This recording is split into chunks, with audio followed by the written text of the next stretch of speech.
What is going on, everyone? This is Mike Franco here, and we're going to be talking about the making of Franco's First and Last Day. It started out as a side project, and what turned into a side project, or turned from a side project, turned into an actual short film. That is just an amazing thing that we can start off as a successor and then work our way from there. And I just have to say I enjoyed seeing how this progress of the film was made. And we're gonna start talking about what's that? They got Franco here from the invite him in. Send him in here. We got Franco. He's coming in right now.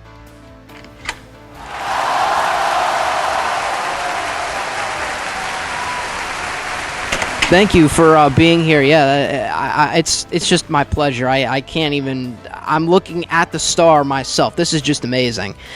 So we have some questions here for you. Since you're here, I was going to do this myself, but since you're here and you're the star, I have some questions for you. So first of all, how you doing? Yeah, I'm good. Good. So first of all, what was the hardest scene that you had to film throughout the entire thing? Because there was a lot to cover in there. What was the actual, the hardest scene that you had to film? Or if you could pick two, because I know there's a lot of scenes in there. So what was, the hardest one? So the hardest scene I think that I ever had to do within the last day, at least. The first day there wasn't really a lot of hard scenes except for getting the extra special characters, obviously.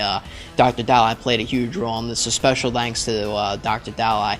But in terms of the hardest scenes, probably the death scene, personally for me, was the hardest for my body because, of course, it's cold outside now. So trying to film that, and even with a coat on, it's still cold. And then, of course, I had to die. I had to lie on the cold pavement. So it was definitely hard to try and keep still because, obviously, when you're dead, you're obviously not moving.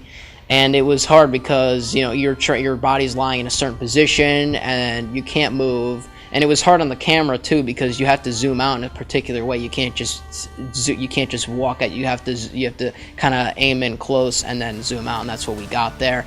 And in terms of another one, that was personally hard on my part, but the hardest scene in my overall opinion was probably the POV scene because of me walking down the stairs, because the lighting from the sunlight got in the way, sort of, because it's coming from the back.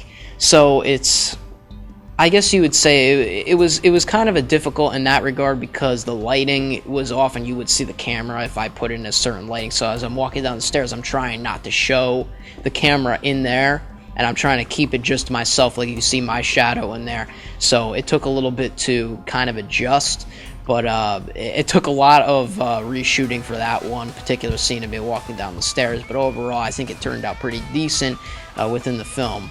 Yeah, that death scene was very, it seemed like it was harder for you personally. I did see, because it was definitely cold and lying on that pavement during that time of year. And also the lighting on the POV, I definitely can see where you're coming from there when you're talking about the POV of you walking down the stairs. But the next thing I want to talk about, what inspired you, this whole creation of the movie, what inspired you to make this film, to start out small and turn it to be turned into something big? Well, the inspiration kind of started out, I guess you would say, over the many years of being here. My partner that I worked with doing this did a film back a long time ago for his first day, and that kind of spawned in the successor. So we started Franco's First Day because I wanted to expand upon that. It was a walking video, so basically we were walking around with certain music on aspects, learning to shoot for the first time, because that's a main aspect here. We're learning to shoot, and I think that making Franco's First Day it wasn't obviously a main project. We didn't make it into a main project. It was more of a mini project that we wanted to. It wasn't like a major production that we knew we had to get done. It was just like a side thing, like, yeah, this will be funny, we should do this. And then by the end of it, it turned into, this is pretty good. Of course, there were some shots that we got wrong in there, and I can openly admit some different things in terms of, even within Franco's Last Day, there are some things that could have been a bit better, but overall, I feel like the filming in Franco's Last Day, of course, was way better because I tried to make it as best as I could, whereas Franco's first day was more of a mini project. But that kind of spawned in from Forrest's first day, and then we went to Franco's first day, and then I saw how just great it was that I wanted to make a sequel to that movie. So, yeah.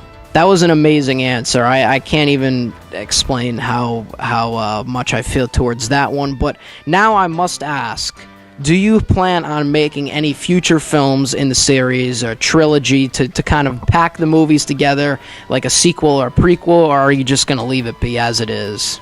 That's a very good question. We haven't really planned on making any sequels or other movies to make it a trilogy. It would be nice to make it a trilogy, the Franco's Day series, or whatever you would want to call it. But in reality, right now, where it stands, we don't really have any plans, or I don't have any plans on making another one. But never say never. It could happen. There could be a prequel, because obviously Franco's last day is his last day. He does die in that one. Now, of course, there is some major controversy. How didn't he die in the first one when he clearly died by a book? The answer to that is simply for the fact that in GTA, you obviously, when you die, you come back. In video games, usually when you die, you come back. And that's what I wanted to show off there. It wasn't that people might have thought that he died, but obviously he came back because of that, and that was the whole reason why we put in the wasted effect.